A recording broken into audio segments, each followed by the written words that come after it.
Call the May 9th, 2017 Public Works Board to order. Roll call, please. Ms. Schmidt? Here. Mr. Pickard? Here. Mr. Reich? Here. Mr. Lehr? Here. And Mr. Temperley and Mrs. Wolf previously informed staff that they'd be unavailable for this evening's meeting. Okay. Next on the agenda is election of president and vice president, but since we're down 2 people, we're going to just put that off to next month. And then next on the agenda is correction and approval of minutes, and we don't have a quorum for the number of people that were here at the last meeting. So we're going through this agenda pretty quickly here. Number 6, questions and public comment. Seeing none. Number 7. Discussion recommendation on bid award contract LM 1-17 million in asphaltic concrete paving and patching. And there's an approved motion, or there's a prepared motion in our packet, or on the table here. So did we see these bids? Before? Yeah. No, we took them Monday. So they were pretty hard to have out before that. Seeing as we were just working through the numbers right up until 5 minutes ago. But Dwayne can explain it to you. So contract LM-117 is related to milling and asphalt paving and patching. This would be the maintenance work that is being done in preparation of the chip seal program, and then also some mill and overlay projects that we are intending to do this year. There were 2 bidders yesterday, Payne and Dolan and Wolf Paving. Payne and Dolan is the low bidder at $499,737. Again, this I failed to mention that it also includes some of the cemetery work for the Parks Department. About $60,000 of that is for some of the cemetery roads. Any questions with regard to that bid? You anything? did see the map where these projects were going to be done. That's been available to us on a couple different occasions, and it's pretty, that's where, like Ferry is where we're going to do the mill and overlay. And What did Wolf come in at? Wolf came in at $560,000, and our estimate was near the $600,000 range. So we did see. There goes both my questions. And the $600,000 was based on last year's prices in general. So we did see actually lower prices than we had last year.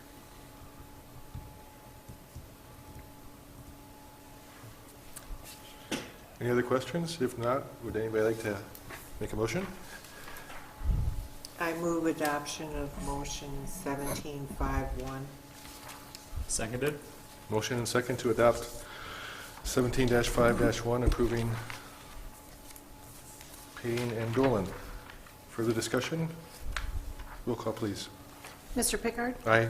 Mr. Reich? I think as a member of the town, I abstain on these. Yes.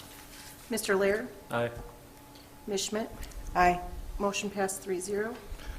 Next is item 8, discussion recommendation on bid award contract LM 2-17 crack filling and chip seal maintenance. If I could, I just want to make a quick comment on this one. Last year, as you recall, we used mostly what's called slag. That's that real black, fine material. And we found out this year, when Dwayne got all the material put together, we got a call from another contractor saying that this was Farner, was the contractor, and Scott's is the company that did last year's work, stating that Farner couldn't bid because they could no longer get slag, that it seemed like Scott's had kind of gotten a monopoly on the slag. And so they offered a suggestion for another product, and that's granite. And so what Dwayne did is put together an addendum, or an alternate bid, I should say, so that we asked both Scott's and Farner, and then of course anybody else that wanted to bid, to give us a bid on the granite chips also. So I'm going to try to make this as simple as I can here. What we did then is got bids from both of them. Now Farner didn't bid on the slag because they couldn't provide the slag, so they bid only on the granite. And so, in essence, we've got one bid on slag and two bids on granite. What we would like to do is award the bid for the slag and do that type of work typically in residential areas to Scott's. And then do the area in the industrial park with the granite for two reasons. One is we believe that it's probably a better product that'll hold up better in the industrial park under a lot of truck traffic and that sort of thing. And secondly, we want to see just how well this product goes down. It's supposed to be less dusty, et cetera, et cetera, et cetera. So you'll see in the motion that there's actually two parts to it. One is to award a portion of the bid to Scott's for the slag, and also to award a portion of the bid to Farner for the granite. There are two comments there. One is that we're actually awarding the whole bid to Scott that was originally bid out. We are creating another part, because this is a maintenance contract, and because we've received a bid, we are offering Scott an option to do work on 42,000 square yards. Farner, with the granite. And to add to what Paul said, there were, the other reason we were looking at it is that we went out and we investigated, and a lot of the complaining that we got was that there was dust on the limestone chips, which you remember there was a lot of dust on South Main Street. The second one is that it didn't look black. That's why everyone liked the slag. Well, we looked at the granite looks black. And then to top it off, we wanted to see how Scott's operation, or Farner's operation, worked in comparison to Scott's. To see, what processes they went through to get the material down, what notices, how they laid the material down, how they spread it, how they cleaned it up, those types of things. So we can do some comparisons in the future, because our belief is that eventually all the slag is not going to be available based on the way coal plants are changing, and that it will be basically between the limestone chips and the granite chips in the future. So we wanted to start seeing how they performed and what they look like. So you said you bid granite to both. Did they both bid on that, and was the Farner lower on the granite? Yes. Yeah, in fact, I'll give you the numbers real quick. Under the granite, Scott's construction cost was $1.67 per square yard, and Farner's was $1.63. Pretty close. Yeah, and then just for further comparison, the slag is $1.60 per square yard. Did Farner bid the entire contract? No. They just bid the granite. And did Scott bid what Farner's getting? Yes. Yes, right. Scott bid both. Farner bid just the granite. So what we did, Vicki, is we did not cut the contract at all for Scott. Scott got 100% of the original bid. Oh, We just added another 42,000 square feet that we then awarded to Farner based on the fact that they had provided a bid. Because this is a maintenance contract, we're not under state conditions, we're just under city ordinance. As long as you got a number that's bid, you can use it. So, and it was lower than the granite bid price that we got from Scott. So we felt comfortable both ways that Scott can't, we were worried that Scott would say, if we cut 42,000 square yards out of the contract, Scott would complain that they needed to be able to increase their price because, that they had to divide their fixed costs over less variable costs. So we awarded them the full bid that they had, which was 104. And then we just added another piece because we saved $100,000 on the asphaltic bids, that we had plenty of money left over. Those were my next questions were associated with, is did we actually have the budget to do the additional 68,000-ish? Yeah, we probably have more than that, but we're sitting tight until after we know what happens with East Lake Park Place. And then the next one was gonna be, at what time frame do we have to figure out if we like the granite or the slag better before the next project comes through? Is there enough time to actually evaluate that? Yeah, we're looking at, we won't do another one until next year. Yeah, so there's plenty of time to see Yeah. how it performs, how it holds up. Because it'd be about this time next year when we do it again. Yep. Correct. Did anybody besides Scott Construction bid the entire project? Well, yes. Farner bid the entire project, but they bid it as granite, not slag. So they bid, when you look at their bids, the slag bid is entirely 100% the entire project. The granite, both granite bids are 100% the entire project. So we could have gone with slag or granite. And there were reasons that we evaluated based on the amount of crack filling and other issues that are involved in this contract that maybe the bid prices would be pretty even. But we decided based on the fact that Scott bid both contracts, that we felt it was appropriate to award them the contract. But we also wanted to test out the granite, and we also wanted to get experience with another contractor. Is Farner the normal contractor that we use? No, Scott, is? but I should say, Farner has done work in the city before. And they used to, I don't know if you remember, they did Ferry Drive from Lake Street to College. And they used the Janesville plant, which gave us a really nice, large, dark slag. So if you go look at Ferry, it really looks nice and black. The stuff that we got from Scott was a grayer, it's finer. It didn't hold up as well on the heavily trafficked streets. It did good on the side streets, but on like Lake Street, I don't think it performed to the standard that I would have liked to have seen. There are some issues that could have come up with that. We did have rain and some other things, but from the overall standpoint, the slag didn't perform as well there. There could have been multiple other reasons. We're still working with Scott on that. But I think in the long run that the granite is going to be the only option left to us, because Farner already got shut off from Janesville because they made the upgrades to their plant. And I imagine Columbia will do that eventually too, which is where Scott gets theirs from. But also, Scott was a contractor last year. Prior to that, we worked with the county. The county did our Yeah. chip sealing. And prior to that, we didn't do a lot, really. Not a lot. So is granite a newer material? I'm sorry. Is granite a newer material?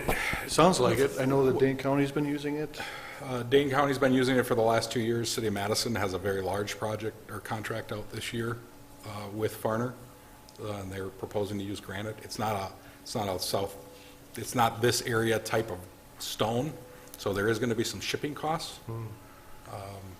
And I've been reassured by Scott that as well, they are still securing slag, so they aren't seeing that they're not claiming that there's going to be a shortage. However, there are a lot of communities doing exactly what we're doing. As those coal plants begin to change their product, that the availability could begin to decline.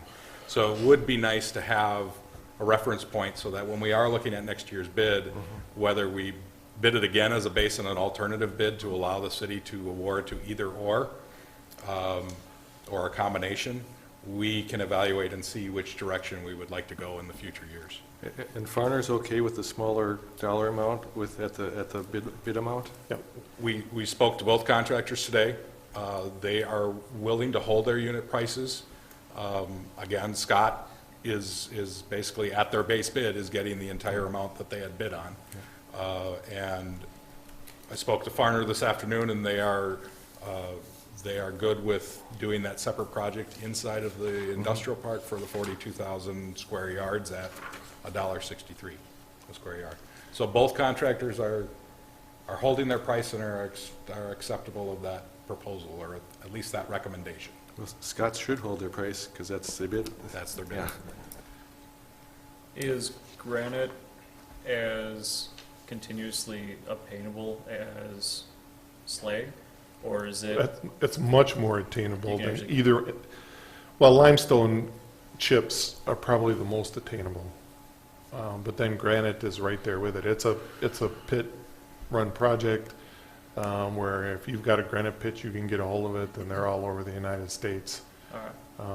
Ash is related to power plants, and I know as WPPI changed the way theirs, they grind their coal, and then they inject it as a dust, and so the amount of boiler slag that's being produced is almost nil. So I anticipate, I'm assuming that that's what happened at the Beloit Janesville site, and I'm assuming eventually, as they have to come into compliance with air quality, that Columbia will have that happen too. So from that standpoint, I feel that we need to have experience with the granite. The limestone chips have been a long-term product that's been used longer than slag. It's easily accessible. The biggest complaint about it always was that it's dusty. And it gives you a kind of a yellow-brown pavement look rather than a black. And you'd be amazed how many people call and complain about the fact that it's not a black pavement. My position has been, and I've been doing oil and chip for 40 years. I like the chips because I feel that they armor the street better. The other guys like the slag because it seals the cracks better. So you have a basis of discussion there. So when you look at the roadway, it's kind of a conversation on what you're looking at and how you want to handle it. When you advertised for bids, did you advertise for granite chips? We made an addendum. Okay, So it was advertised for granite chips, yes. okay. Well, it was advertised for chip seal, and we added to an addendum to add the alternative bid. Okay, And in that addendum, we stated that the city had the right to reject any or all bids or combinations of base versus alternative. And Dan, I'll let you add in, the discussion was that the city had reserved the right then to award to the base bid or to the alternate bid. Correct, Dan? And then we took the extra step by awarding the entire bid to Scott, who was the low bidder overall in their $1.60 unit price per square yard in the slag. And then our rationale is that Farner then had the low bid as granite chips went. So that was $1.63 versus $1.67, and thought it was appropriate to essentially award a second bid to Farner due to the circumstances. okay. Any further discussion or questions? Anybody wishes to make a motion?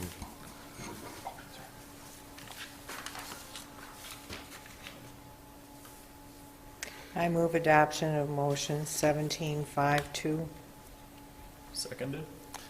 Motion and second to adopt 17-5-2, awarding crack filling and chip sealing to Scott Construction for $187,900 and Farner for $68,460. Any further discussion? Roll call, please. Mr. Reich? Just abstain again. You can't, yeah. Right. Can't bid it. We typically call just for the record, though. Okay. Mr. Lear? Aye. Ms. Schmidt? Aye. Mr. Pickard? Aye. Motion passed 3-0.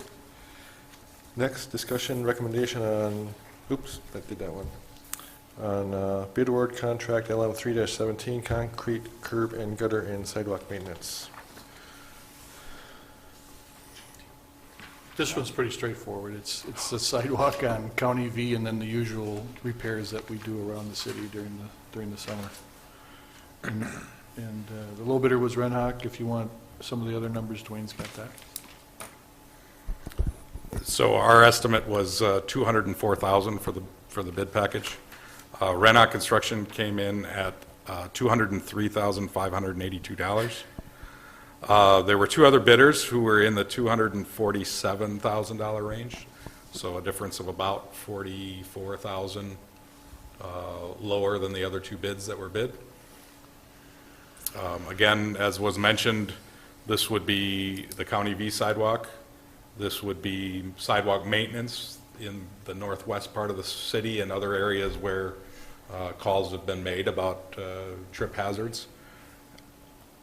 And then also curb and gutter replacement in areas that we are doing mill and overlay or the chip seal programs that we've talked about earlier tonight.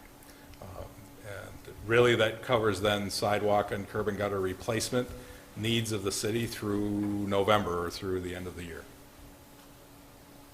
Have we used Rennick in the past? We have. Last year, Schweiger Construction had this bid, but in previous years, several previous years over the last 20 years, Rennock Construction has done the work. And Yeah, they're, probably 15 years out of the last 20, Red Hawk has had it. and they're still, it sounds like they're adequate enough to do it then. Oh, yeah, they're fully capable. Did Schweigart do a bid for this one too? Unfortunately, they did not, so we don't know where their numbers would have fallen. So they did not submit a bid this year. That doesn't mean that they will not next year. It may mean that they were too busy to pick up this large of a project potentially. I'll let them speak for that reason, but they did not bid this year. This isn't a real large project, though, is it? It's pretty good sized. A lot larger than we normally do. Yes. Yep. Any other questions? Anybody want to make a motion? I move adoption of motion 1753. Seconded? Motion and second to approve 1753, awarding curb and gutter and sidewalk to Renhock for $203,582.83. No further discussion, roll call, please. Mr. Laird? Aye. Ms. Schmidt? Aye. Mr. Pickard? Aye. Mr. Reich? Abstain. Thank you. Motion passed 3-0. Next, item 10, discussion recommendation on bid award contract LM 4-17 crushed aggregate material. You don't have a motion because we didn't receive any bids on this one. So we will continue to monitor the different pits that we get material from and make sure that we get the best price. Do you know why no bids? Is that unusual? We were a little surprised, but I don't know. It could be just that, you know, we kind of patronized a couple of different pits and maybe they figured it didn't really matter. I don't know. We really didn't talk to them, so, but we didn't get any bids. Been a busy week, right? What was the amount of the projects? And this was a quote, so we were under the $25,000 amount. That's what you believe- estimated was under I 25,000? believe actually when we first put this together, Vicki, we were at 19.8 Okay. or something like that. Okay. Yeah, our conversation is based on the policy that if we don't get any quotes, we can just shop wherever we want. Yeah, with that dollar amount of the estimate, I agree.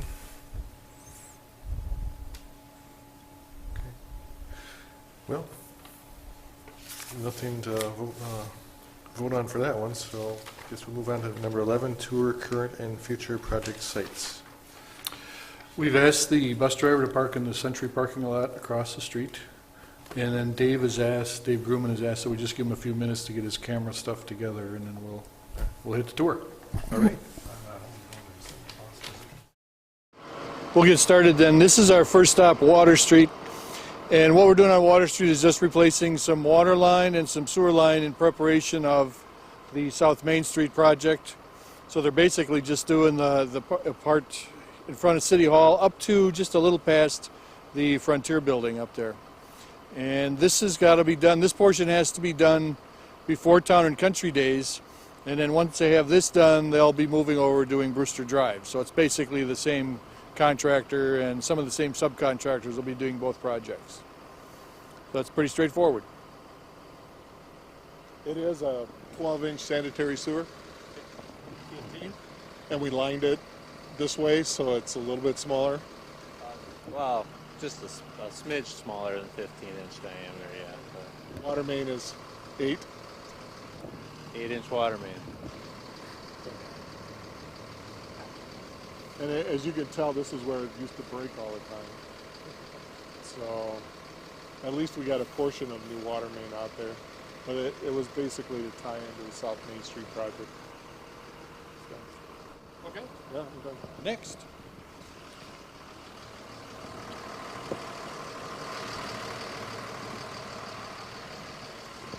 Remember Phil Donahue? We're headed on South Main Street, and we've been talking about the water and sewer and the street project. And we talked about the phasing, how it'll be phased out. And hopefully everybody on the street will pretty much have access to their house throughout the project. There might be short periods of time throughout the course of the day. We'll want to turn on left on East Lake Park Place. Left on East Lake. Yep. And that they'll have access to water and sewer pretty much throughout the course of the whole project. Public will not be allowed to drive through the project. If you live on the street, you can, but if you don't, you're not going to be allowed to drive through the project. They'll start. Stop right in here. Yeah, just stop anywhere in here. They're going to start early June, and then they'll end somewhere around November of 18. And then in 19, they'll start probably as early in May as they can and plan on being done by July 1st. So, yeah, that pretty much gives you the whole project timeline. Yeah, I don't see anything outside of that. Do any of you remember anything different?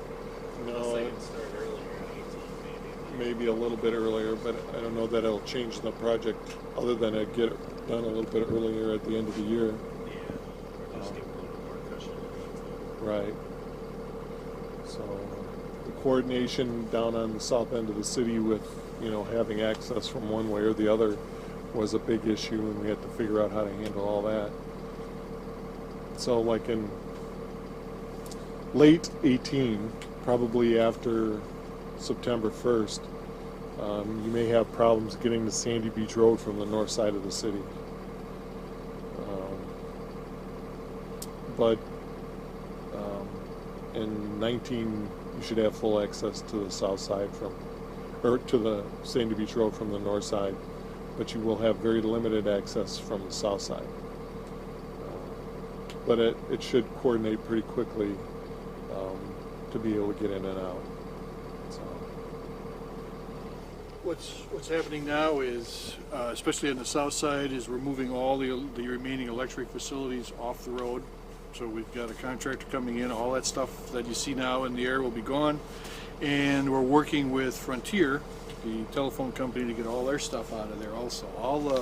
All the utilities, gas, charter, phone, us, everything's got to be out of the way before, well, that should be out of there by the end of November, so that when they start next year, they don't have to worry about any of that stuff.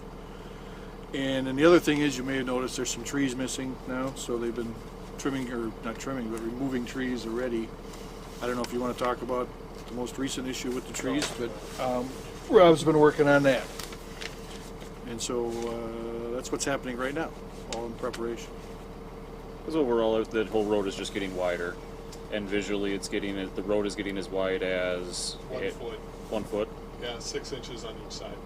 And the sidewalk is changing in width, or it's staying about the Yes, same. it's going from 4 feet to 5 feet on both sides. So it's going to the 88. So the tree line is getting about 18 inches smaller. Okay. What about mail and garbage during construction? The contractor's required to take care of it. They'll probably have a mailbox set up at the end of the construction zone, and the post office will drop off there, and you'll pick up your mail at one of the roadblock signs. And garbage collection is generally still gets up and down the street they may have to come in from one end and then go around and come back in from the other end, but they historically haven't had any problem with being able to pick up during road construction.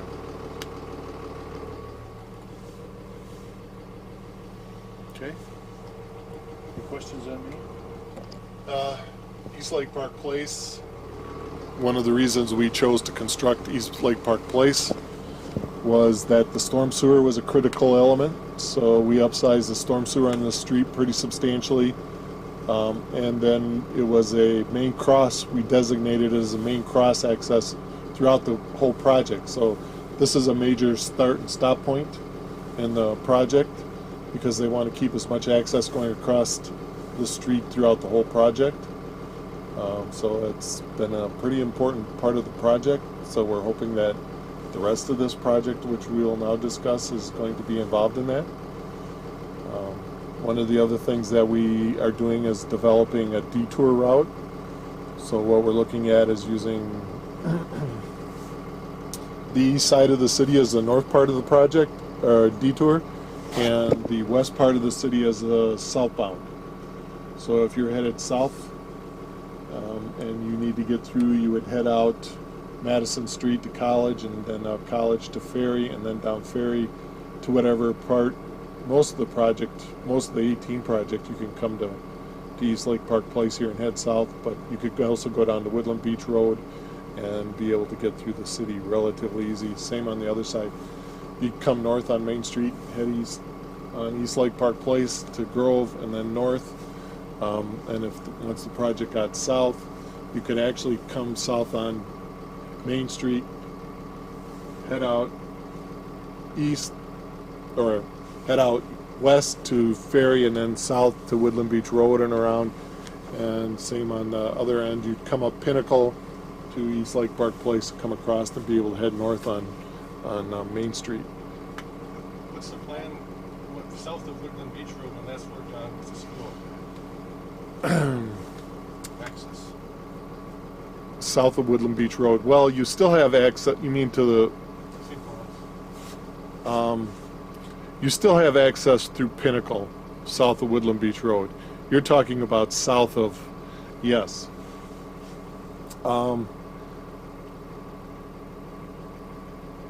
When we do the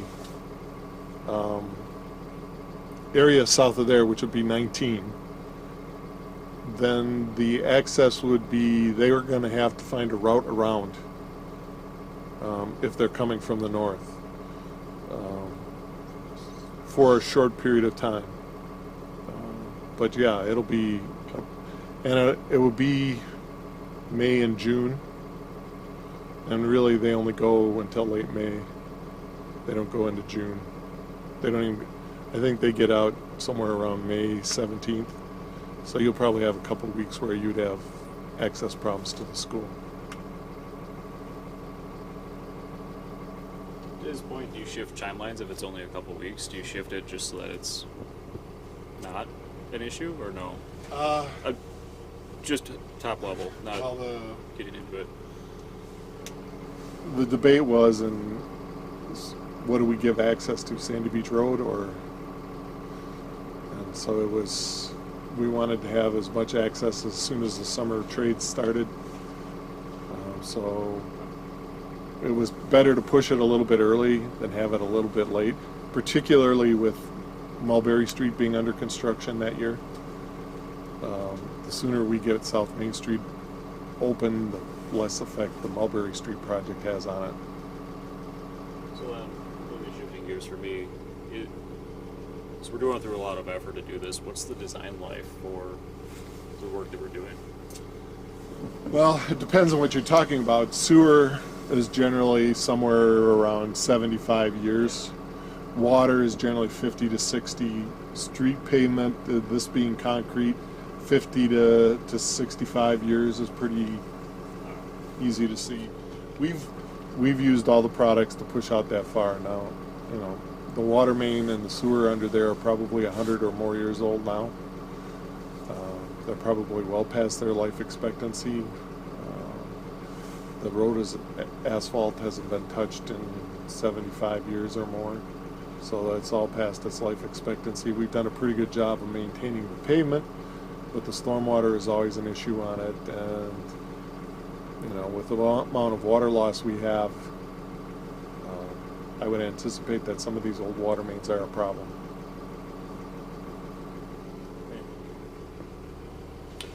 Really quick, before we go too far, I don't know if you guys can see that hole right back there with all the cones around it.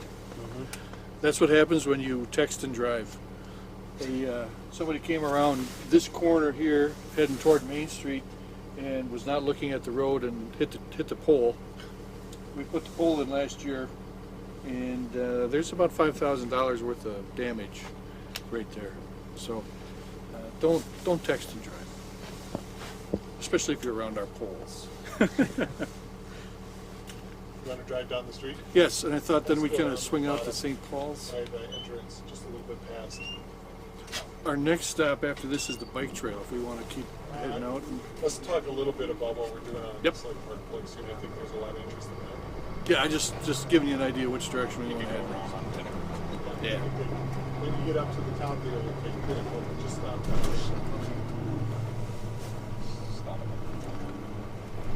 In fact, go past it, out to where the fire hydrant is. Like there or the low point? The worst spot's probably You think the worst spot is the low point? Yeah, I think All right. Go to the second hydrant down there. you want to find the worst spot. Or make it worthwhile. The state said sometimes the contractors will keep. Because it's only once a week. If it was the mail, it's every day. So once a week they could do It's nice to see us going to 5-foot sidewalks now. The one thing we don't want to talk about is the potential to get bad road base.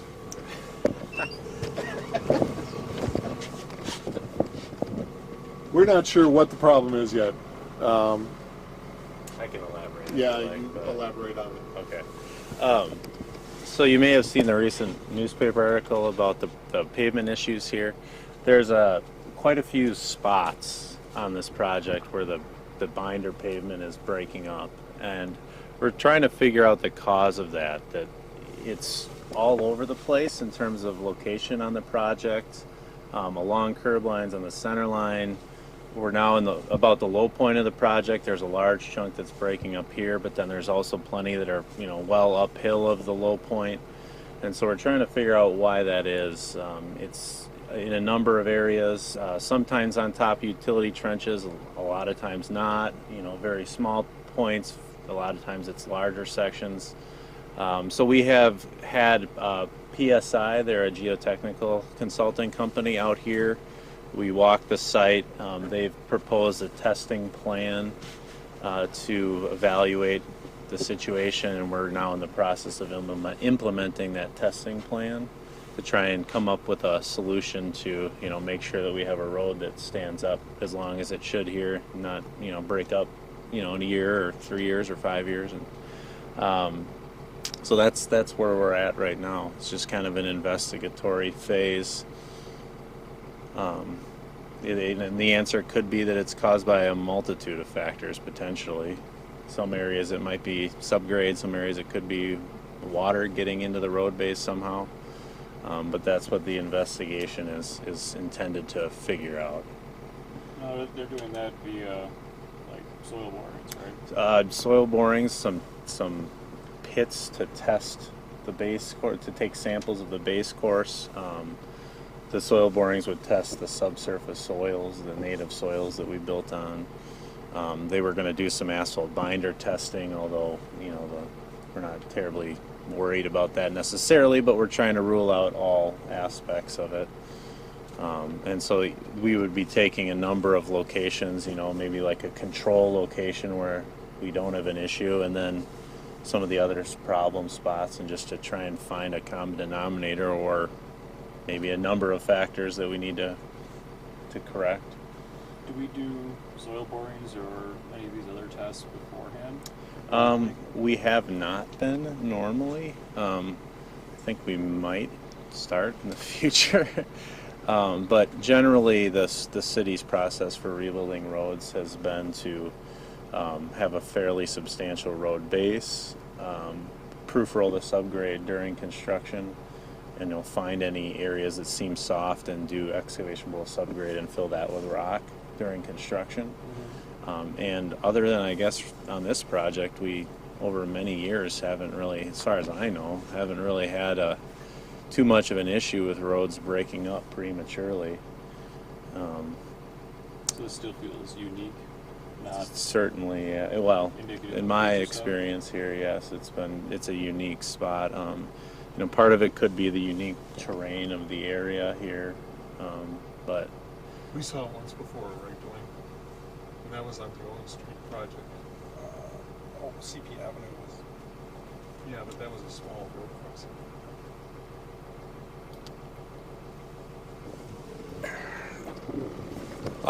Owen Street, I believe Al Liu at the time, the Director of Public Works, had used a geotextile under Owen Street to kind of bridge that area.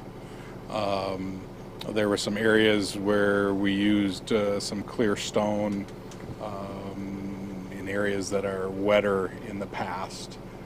We've gone away from that in the recent decades.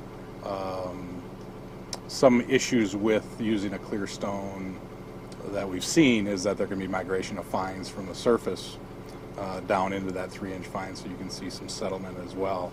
And so we've gone back to a true 3-inch base course material. I guess Brandon can expand on that. But again, the investigation is to find out what could be contributing to the deterioration that we're seeing.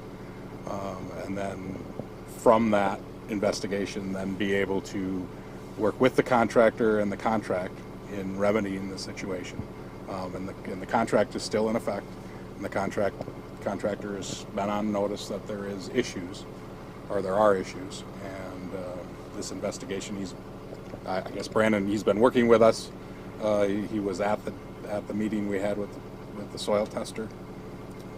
So at this point, we're going through those investigations to find out the remedy. One of the issues that we have to talk about, though, is that as we went to testing the subgrade, it was dry as a bone.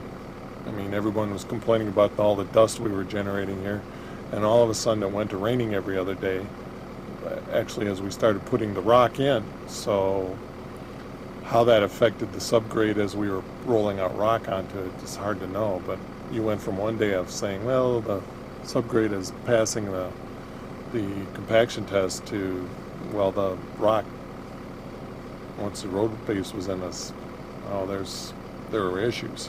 So it's kind of hard to discuss at this point and really lay out what the problems are or where we should head.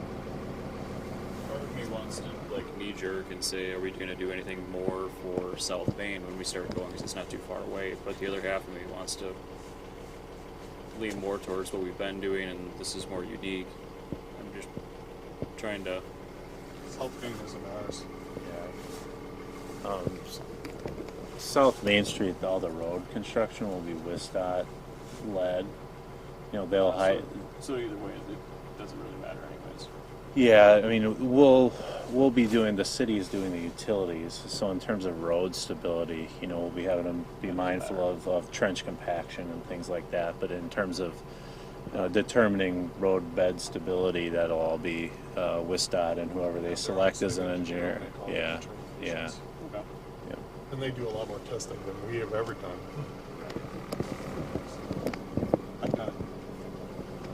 And particularly on that hill, once you get past the culvert,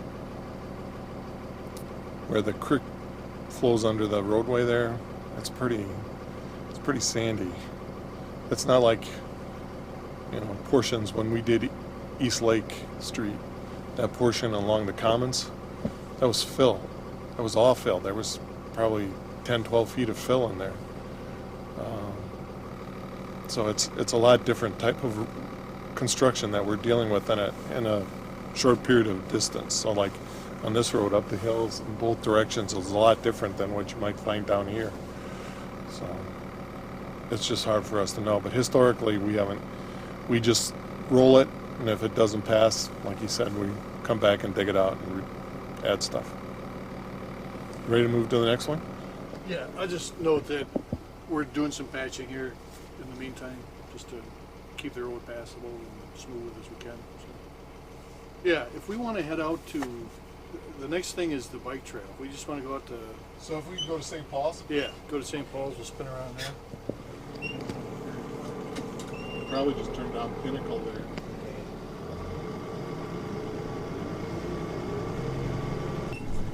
See some? We want to go around. Tell whoever, we put them out in the winter. No, down that way. The weather didn't cooperate very much after that 70-degree weather we got. You can see all those flags out there? That's what we're here to look at. Okay. To you guys, it looks like flags. To us, it looks like a bike trail. Can't you see it? I see it. I see it clearly as you drew it up. It goes like this.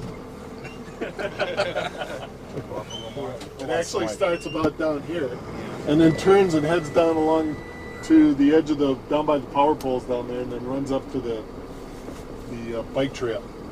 And that will be a bike trail that we're constructing this summer that will attach here, and we got a grant from the state to build it. So,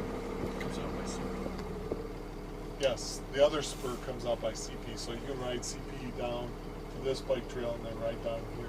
So if you're on the east side of the city by Brookstone or anywhere over there, you can, instead of having to go up and around the East Lake Park Place, you can actually just jump the bike trails and come out here. It's still a gravel path. Yes, it's a gravel bike trail. Where does it join the bike path? By the spur, east of the spur, west of the spur?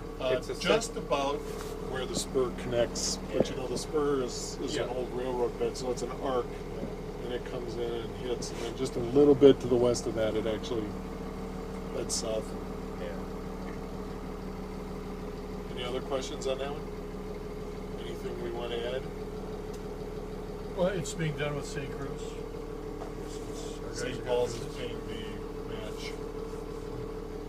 So it'll be a nice way for them to get out here. And it is intended to parallel a future roadway here. So it would be kind of a sidewalk on one side of the roadway. And the base is intended to potentially be paved on in the future if you want to. You know, there'll be like more of a road base and then a limestone screening surface to it that you could scrape off the top and put the asphalt on it if you wanted to.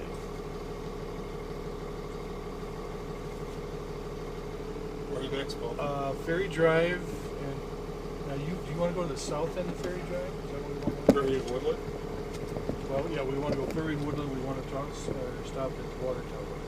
Okay, so go back out to South Main up to Woodland Beach, and then Turn left on Woodland Beach. turn left on Woodland Beach to head out to Ferry. Now, we just turned on to Ferry Drive. Steve? This is one of the projects in 2017, a combination maintenance projects, mill and overlay and chip seal. For the majority of this route, we probably will be looking at a 2-inch mill and a 2-inch overlay to create a new surface. There are some areas that are in a little better shape that we'll probably just look at a chip seal in this route. But again, this is potentially then the southern direction route for the local detour for the 2018 Main Street project. The water main's in pretty good shape because it was put in relatively late in comparison to everything else here. So it's newer. It's probably older than 50 years. Sanitary sewer could be early 60s, done by the sanitary district. So it could be... Much of this far south end was developed as part of when the school was installed or was constructed in the 60s. So this end and most of Ferry Drive is in that time frame, as Steve has mentioned.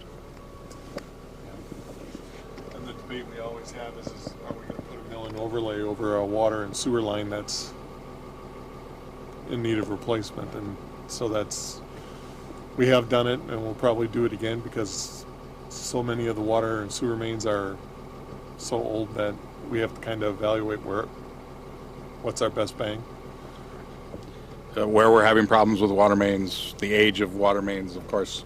We've talked about that in the past, that we have water mains that are over 100 years old. And so obviously we're going to be looking at some of those areas before we start. We're going to look at water main age and infrastructure age before we do maintenance, and determining whether we are allowing the maintenance to not be done, so that in the long term, when we are replacing the infrastructure under the street, at that time we're replacing the street construction. So your point on like relative cost of doing mill and overlay versus like chip seal or a brand new main underneath, so basically a new road. If chip seal is 1 and tearing out the road and new utilities underneath is 10, where does mill and overlay rate for cost? Is that- Well, is that mill and like overlays in reduced? the middle. Yeah. It's more expensive than an oil and chip, but it lasts longer than an oil and chip. So if you're looking at a mill and overlay, you might be getting 10, 20 years out of that pavement now, whereas an oil and chip, you're looking at 5, 7 years. So that you're trying to evaluate when you're going to come back and redo the street. An oil and chip really doesn't do a lot for a street that's in the Yeah. 1 and 2 categories. And it really takes a lot of patching to even bring a 3, 4 up to any condition. And then like So it your really road down is- Pinnacle there, it bounced pretty good. That road was down on the bottom. I wouldn't say it's a 3, but it might have been a 4 or 5. So what's the cost of a mill and overlay versus a street rebuild? Is the street rebuild twice as much or 5 times as much or what? At least twice as much. It depends on what you do and how you evaluate it. You can't evaluate it based on the water and sewer infrastructure that you're putting in, and then you have to calculate, are the sidewalks new? Are they being special assessed? Are they maintenance? Are you replacing all of it? But generally, I would say in most cases, a mill and overlay is somewhere around between 40 and 50% of a rebuild. And we can provide some additional information that we provided this board back in August, actually throughout early 2016. Ian, we can definitely give that information to you. In ballpark, we talked earlier about chip seal being in about $1.60 a square yard for this year's work. You want to look at, so it's say $2 a square yard. Yeah, thumb ball. Say if you're looking at mill and overlay, I'd have to double check the numbers. I'm just projecting that we're talking $10 a square yard, and then multiples of that, as Steve said, in the reconstruction. So, and the infrastructure maintenance plan that we've been looking at doing is we would do, as Steve said, 5 to 7 years on a chip seal. We could do multiple rounds of the chip seal. At some point, the deterioration is going to occur that we will have to do some type of mill and overlay to reinforce that structure, create a new ride. As we talked earlier, sometimes the chip seal isn't going to necessarily, other than the patching that we do, isn't going to necessarily help the ride, but the mill and overlay will. So we should get, hopefully, you will see a smoother ride on Ferry Drive because it will be that new surface.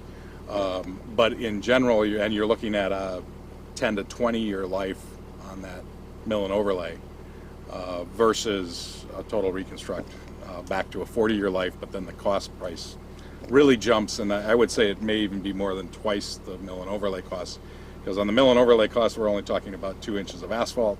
On the full construction you're talking about base course and 3.5 inches. But it's in that information. I can give that to you. Where you're at gets me what I was looking for, because Okay.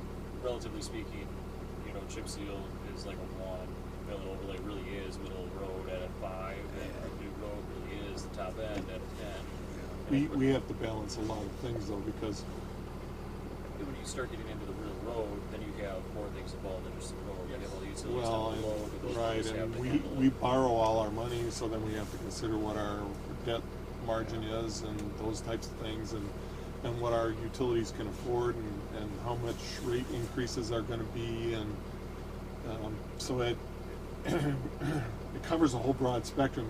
You're looking at it and say, well, we'd like to replace all these streets in these 5 years, and then you're looking at it going, well, we can't afford the water main. Just can't, even though there are lead laterals there and we should be doing it. We got to take a year or 2 off just to allow our debt to catch up to the rates. And so there's a lot of balancing and weighing. Can I add one thing? Yeah. Just one thing with the mill and overlay is you're only taking off part of the asphalt. So oftentimes you will have reflective cracking from the cracks in the asphalt that's left below it. So I just want to mention that if in a year or two you start seeing some cracks here, it's not that the mill and overlay is failing necessarily. That's kind of to be expected. And then you'll have to come back and do crack filling and chip sealing to maintain that mill and overlay in the future.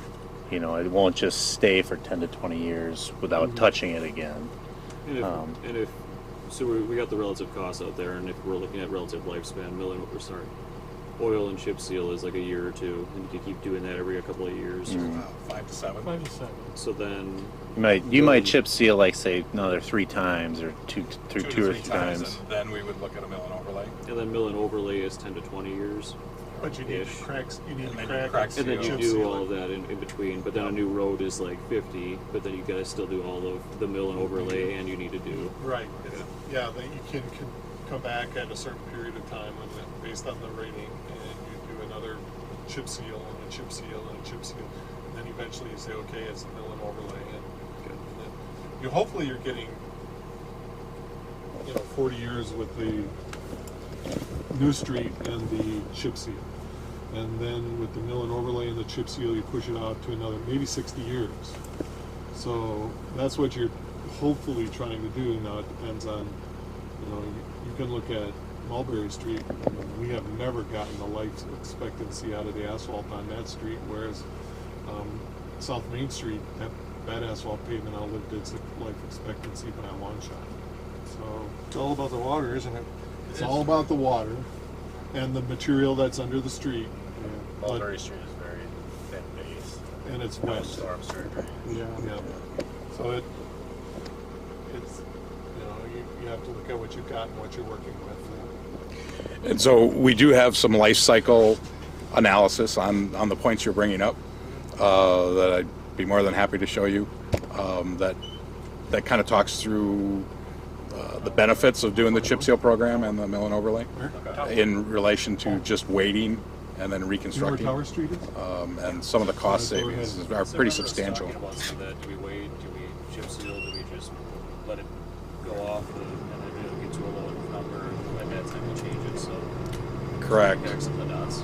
And so doing some of the maintenance is over the long term and the life cycle of the whole pavement is a substantial change, is a substantial savings from reconstructing and then leaving it alone for 40 years.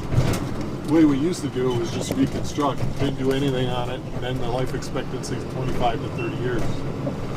If it's a good pavement. The way we're doing it now, we're really extending it out pretty substantially. The other thing that it does is it improves the rating over the life of the pavement. So if you're just reconstructing the pavement and letting it fail, much of the time that you're letting it fail, it is actually at a rating that's under 5. We go this way. Versus if we're chip sealing on a 7-year rotation, it's staying up in that 7, 8 range on the rating scale. So you're actually getting a better ride over a better life expectancy and a better pavement for a longer time. So.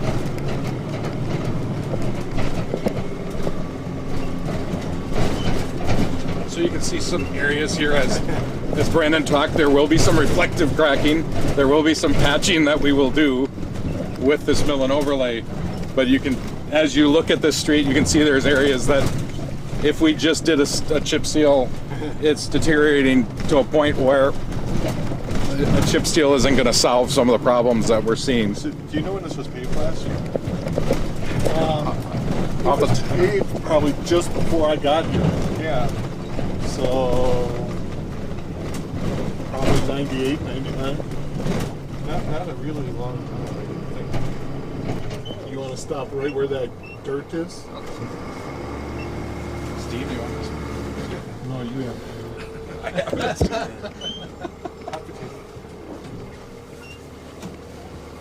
have This site is pretty hard to maintain. You can see the slopes on it. This one right here, the south, the old water tower site. You can see the slopes on it are pretty hard to mow.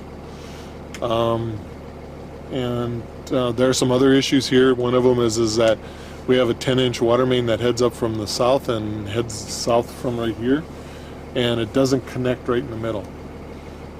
Kind of two stubs that don't really do anything. They were used to connect, but they don't. They used to connect under the water tower that existed on this site. But when they took the water tower out, they didn't make the connection. They just left it separate. So, what we're proposing to do is take the hill off so that it's flatter and drop the water main and reconnect it. We have a contractor who's volunteered to do most of the work for nothing.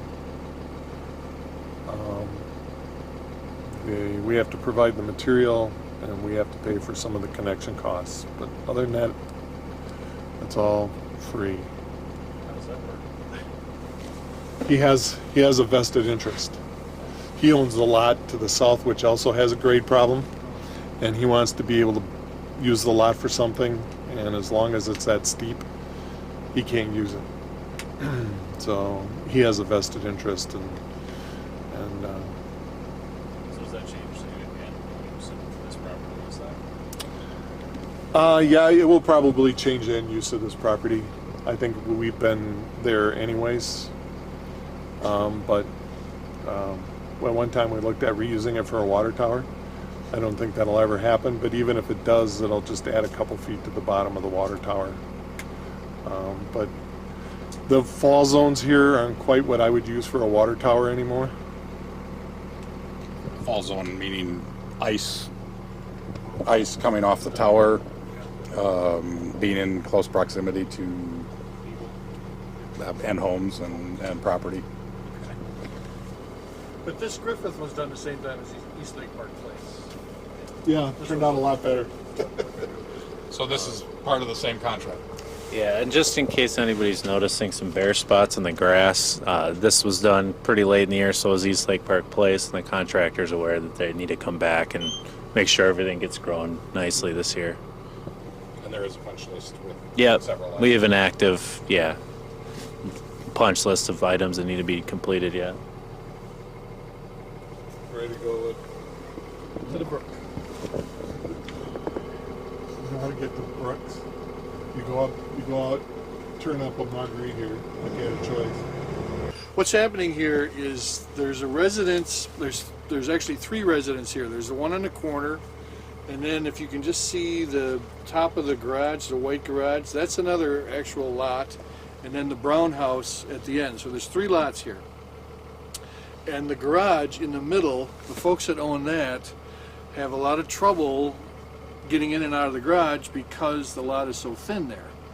Plus, I see they've already got fence posts up. You see them by that black truck down there? Mm-hmm.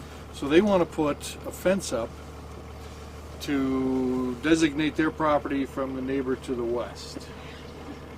When they put the fence up, it makes it even more difficult for them to back out of their driveway or pull into their driveway. So what they're asking, you can see there's no parking on the south side of the street. They're asking there to be no parking on the north side of the street. And this is a very narrow street, what is it, 16-foot wide street? And 16 rods. 16 rods. I don't know how that translates to feet. No, that's not 16 rods. No, it's. I think it's. Isn't it 16 feet curb to curb? And believe it or not, That would be closer, yes. there's curb on the north side. Believe it or not. I mean, it's not one of the better streets in the city. But the resident that's asking for the no parking, as of right now, my understanding is there's no sponsor for that at the council level. Is that correct? Correct. He's already got problems with his driveway because of their fence, and then if he has anybody come visit him, he has no parking. So it's a point counterpoint. Yes. But there will be a driveway access here because this house is being sold and they don't want to fight the fight over the access, so they're putting in a driveway here. So you won't have the amount of parking that you see now. fence goes in, that driveway,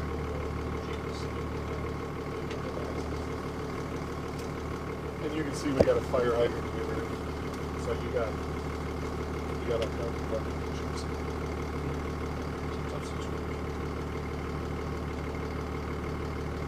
So we just wanted to make you aware of it. And like you can see down at the end, that's a driveway. Right off the end there, where you see the dead end just to the left of it, that's a driveway. So that creates parking problems on it. And you got two of them right there. So there's not really as much parking as you would think on either street. It doesn't lend itself to your friends coming over for the weekend. Go stick to the two. You might want to stop by it. So we're driving through the cemetery, which is part of our Parks Department maintenance budget for this year, part of the projects that we just took bids on. From our experience from last year, we've decided to do a scratch coat and then an overlay over the roads that we're riding on right now. Last year, you can see where we did some work up there. And you can see where we left off some work last year. It was late in the year. Again, we had some water issues. We had to do some undercut. We had done we were doing a mill and overlay, or kind of a pulverization and overlay. In doing that, we determined that it would probably be better to do a scratch coat and overlay this year on this portion. And we'll also be putting the surface course on last year's work because it ended so late in the year. So the sidewalk along County V here will start at the BP down on the corner, run along the south side of V here, go down to the main entrance to the market there, the wide one. There'll be a marked crossing with a pedestrian refuge island, and then the beginnings of a tie-in to the market here, anticipated to be coupled with some private development on one of the lots here. I will add that, you know, the county hasn't completely signed off on this yet, but we've had many conversations with them about it, and anticipate that it, you know, will go through, I guess. And this was included in the packet of maintenance projects that we talked about earlier in the meeting. And the reason why I mentioned the county is this is county right away.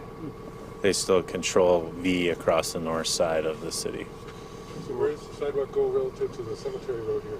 It'll go just kind of on it'll almost become part of the road. You know, it will like saw cut the asphalt here, and the 5 feet towards the road will become sidewalk. On this driveway, the other one. it's- Right. And you're just missing the poles, correct? Correct, yep. Just to the Just to the road side of the poles. just to the roadside of that hydrant. And you remember these driveways used to be all attached to V. And when they redid the county highway, they wanted to limit the number of accesses we had. And so they pulled these roadways around the curve and tied them in together like this, so you'll see two of these. And they had to stay a certain distance from the headstones. So that's why they actually constructed these driveways in the public right-of-way.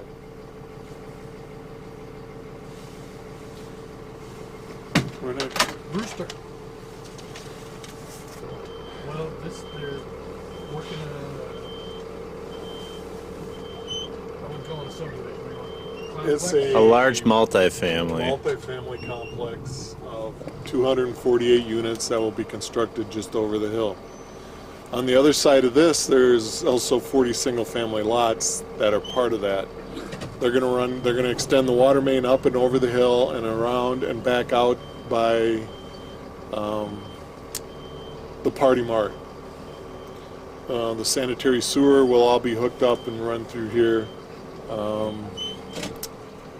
Stormwater detention will all be built in it, so it's a pretty extensive project. This will be a cul-de-sac right here, and then they'll have a private drive that goes up over the hill and then attaches to another street that comes out by the Party Mart.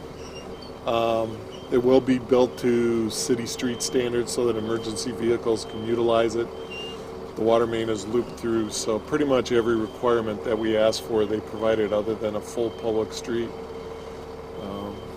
So this is probably the biggest private development project we have going on this summer. I think so. You think so? It seems like we were just discussing the timing. Have not had any concrete answers, but it appears the developer may be gearing up to move on at least some portion of it this summer. Do they have all the approvals? No. We haven't gone through final site plan approval yet. Correct. They're doing a CSM, so they don't have to do a final plat, so they don't have to go through plan commission. It's a certified survey map, which is done administratively. And the site plan is done administratively. They have to do some rezoning. So they are waiting to get on the next plan commission meeting. They didn't make this month, so they'll have to wait until June. And I should add that we've been through probably 3 or 4 rounds of review over the last few years with them, so they're very close. We just haven't, just very recently got more finalized plans, let's say. Well, we took it to the Public Works Board about 2 years ago, and they gave us direction on what needed to be in there, so we pretty much hit every one of those items. Emergency vehicle access all the way around, water main constructed all the way around, public water and sewer, each building has a meter, no large single flow meter. The electric is all per what the direction was, so we pretty much got everything we wanted except for the full public street, which to a certain extent I don't know that was, as long as it's accessible to emergency vehicles, and they've constructed the whole site that is accessible to emergency vehicles. So.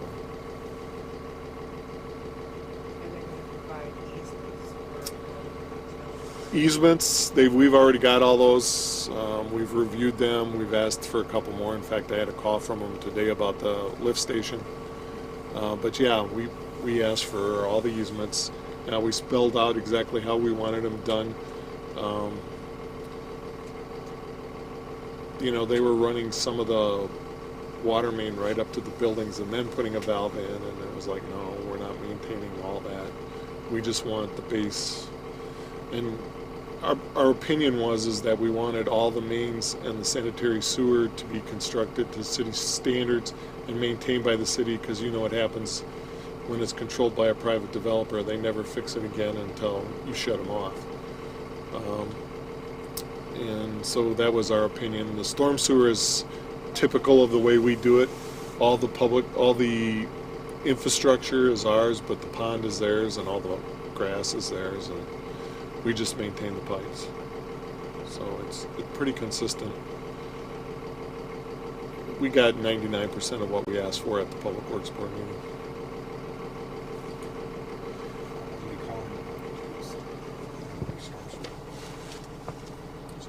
Yeah, we talked about that. Yep.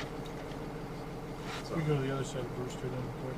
Okay, we head south down Brewster. Head toward the, We're still ultimately toward the yard. 10 years?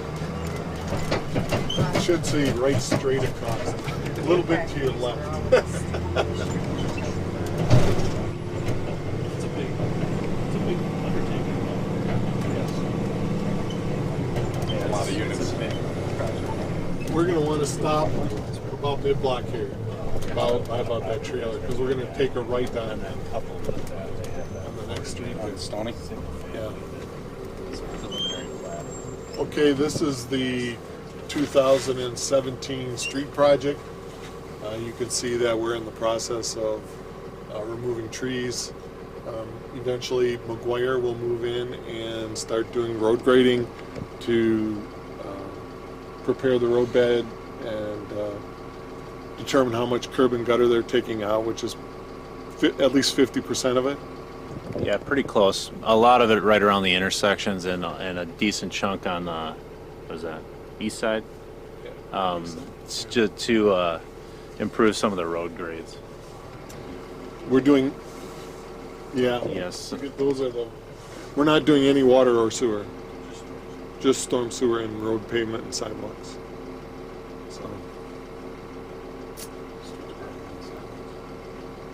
Yeah, I don't know that we need to mention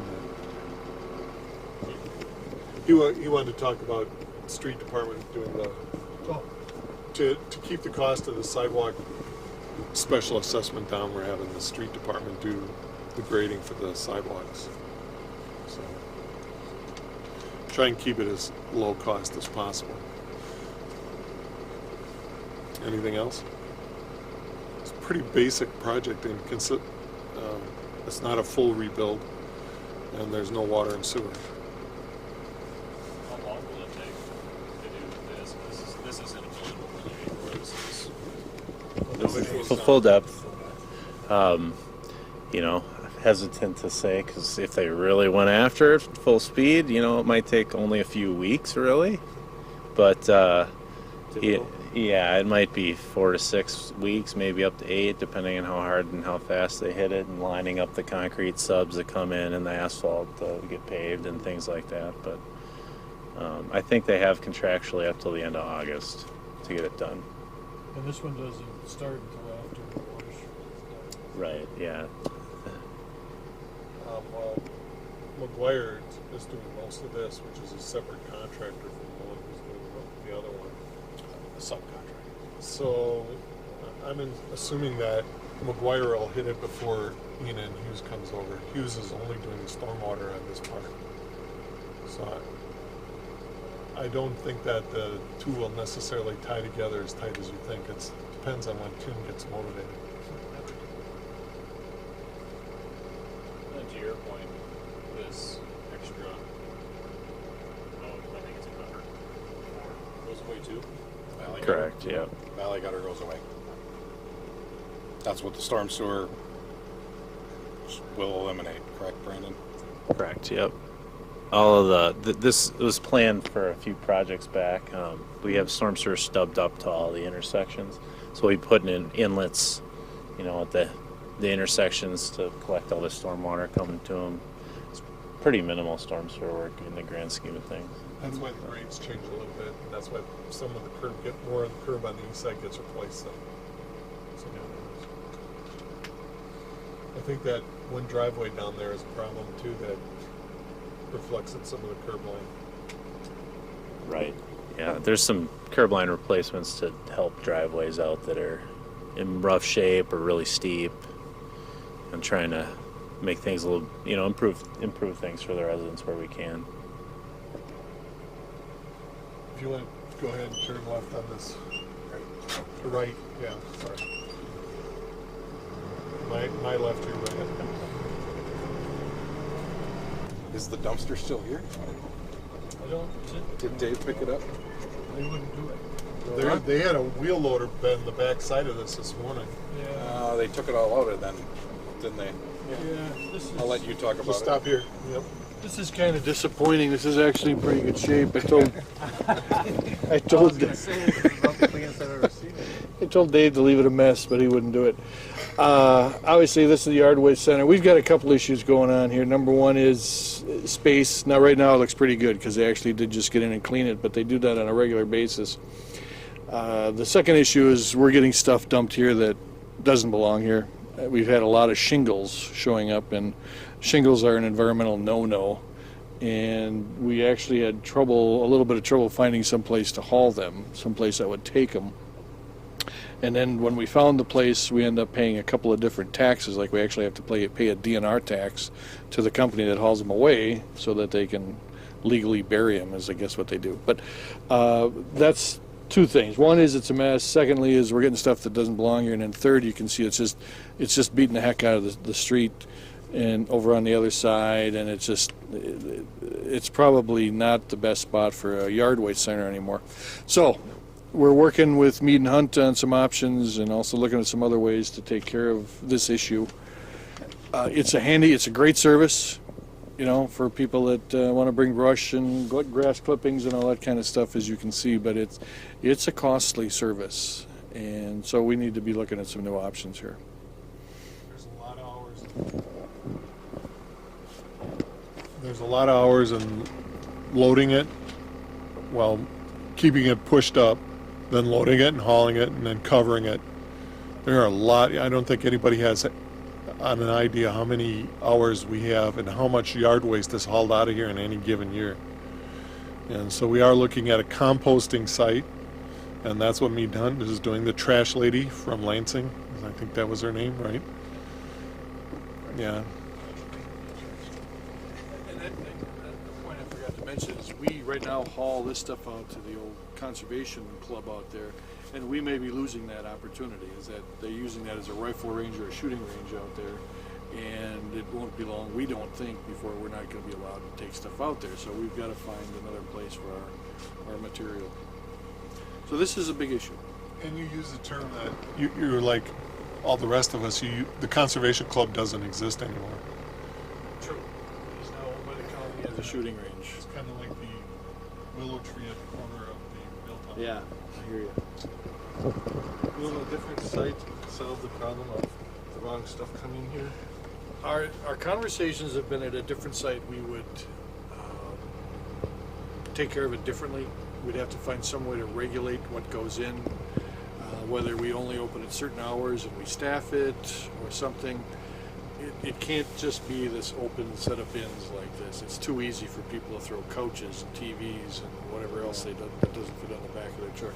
We tried, I don't know if you remember, we tried a sign that says you're being watched by a camera. We put a camera up, but we didn't have enough money to connect the camera to anything, and so people figured out real quick that it was just not a, it was a, you know, a scarecrow kind of. But a camera is less, a video surveillance system is less expensive than manning a site.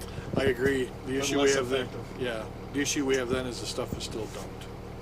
Yeah. Well, We can maybe find the person that did it, but It's not guaranteed. We had the camera and the visibility wasn't great. And certain people were using things that, that wasn't me.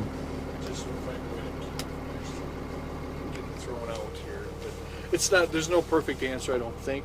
You know, we've talked to a couple of other communities. Beloit's got a nice setup, and Janesville, but theirs is all based on it's only open certain hours, and they do have cameras in case people dump stuff outside of the fence, that sort of thing. So, yeah, we've got some thinking. The other thing is we are going to compost it. So it's going to take more equipment, more design and the features, and people are going to be there more often because they're going to have to do certain work on it anyways. you know when this is most popular, don't you? Saturdays and Sundays, right? Exactly.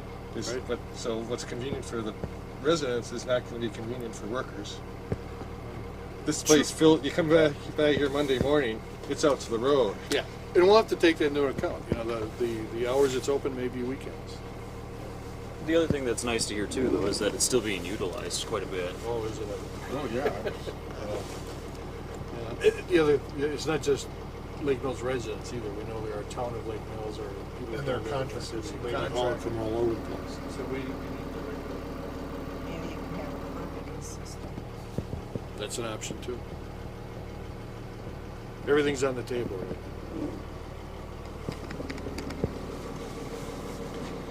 Last stop I've got is Mulberry. And while we're heading there, I was going to mention as we cross Madison Street that we are finishing up the last leg of the electric loop on Madison. That should be done hopefully by the middle of June. And so we'll be putting some underground cable in there, and then that project will be over.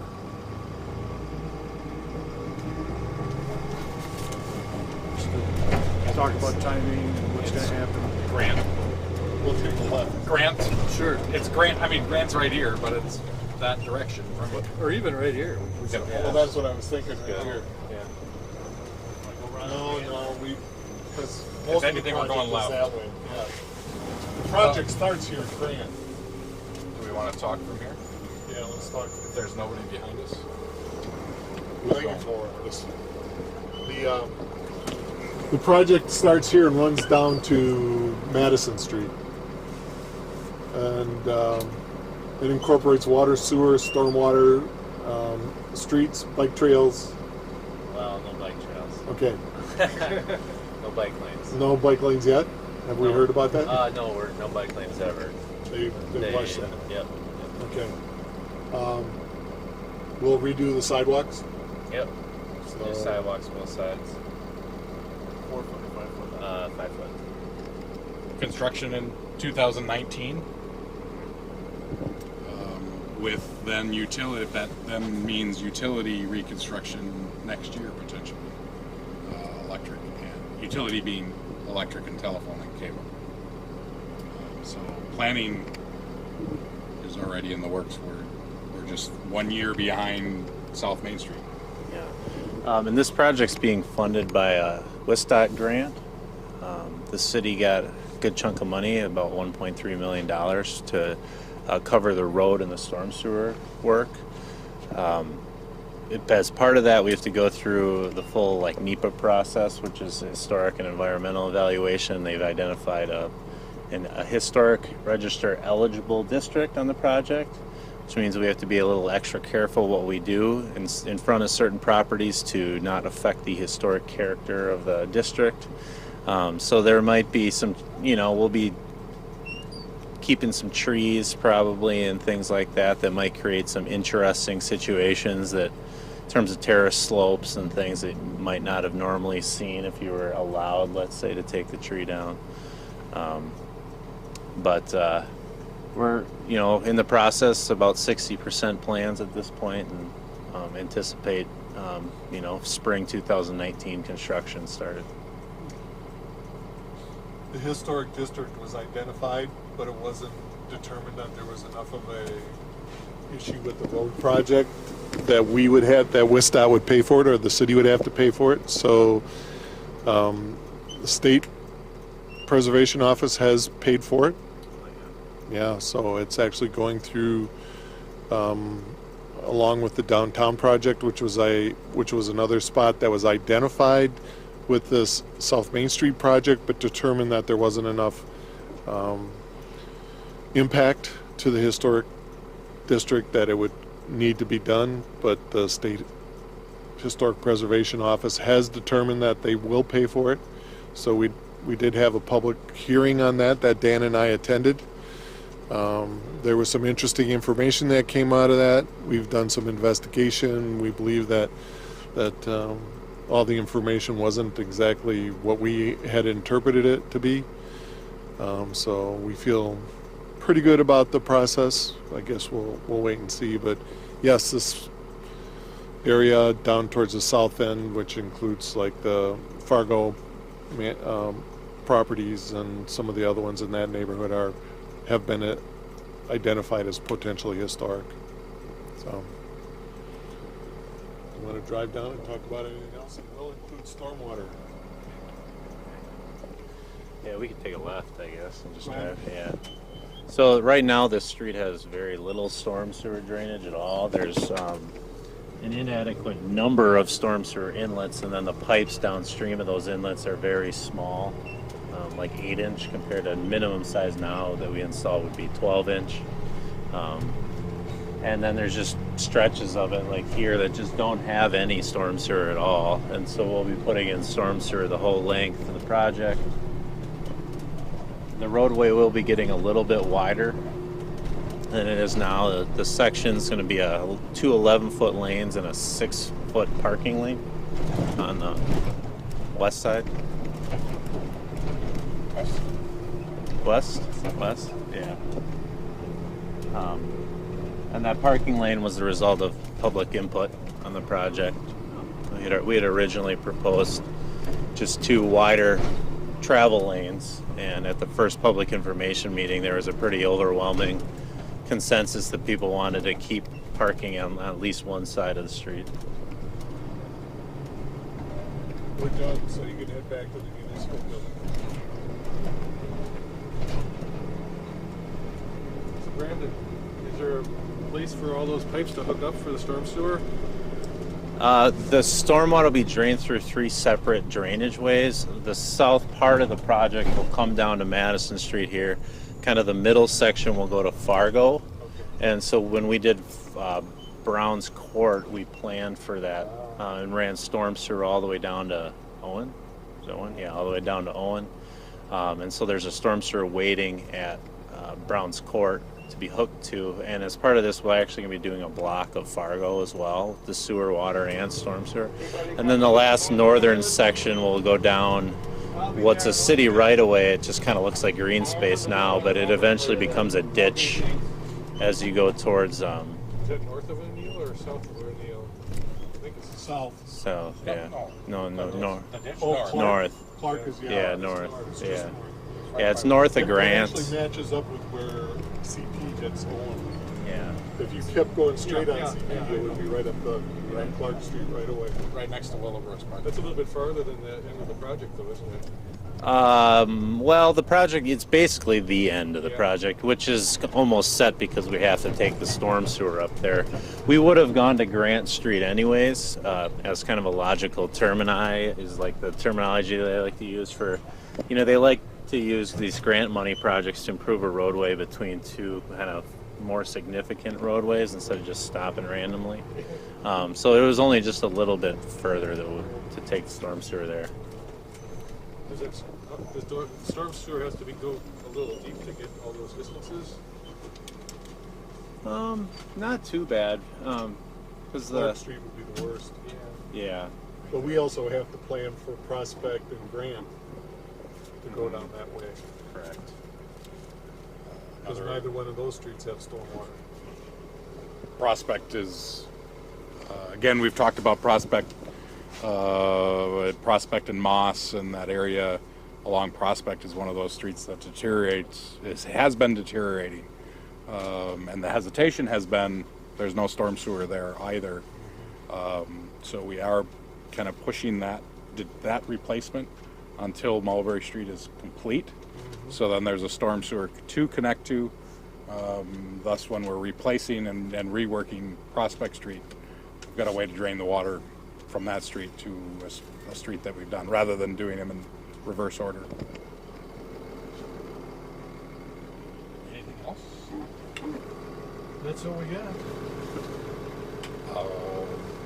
Does it go back to the agenda? Yes, I think so. I don't know if that has to be on tape or To not. the left on the agenda is future agenda items, and if nobody has anything, then we're to the adjournment. Sound good, Eric? Yep. All right, we're adjourned. Where is Peter?